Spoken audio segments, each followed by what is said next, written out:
Hello বন্ধুরা, নতুন একটা ভিডিওতে তোমাদেরকে স্বাগতম।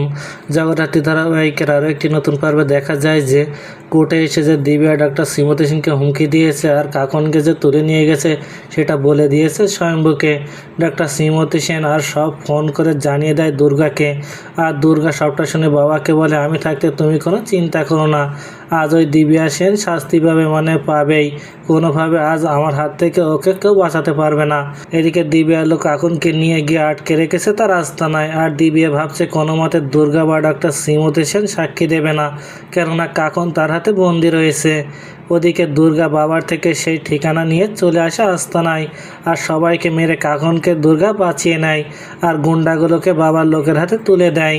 এদিকে দিব্যা মনে করছে কাকন যেহেতু তার হাতে বন্দি রয়েছে সেহেতু কোনোভাবে ডাক্তার শ্রীমতী সেন কোনোভাবে মুখ খুলবে না, খুললে তার ছেলে বউ শেষ হয়ে যাবে।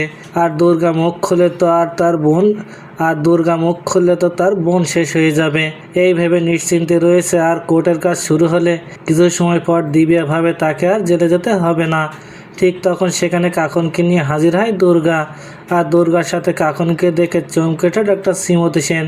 আর তখন আদালতে সব সত্য কথা বলে দেয় ডাক্তার শ্রীমতী সেন। তো বন্ধুরা, কী ঘটতে চলেছে গল্পে এবার জানতে হলে আমাদের সাথেই থাকুন। ধন্যবাদ।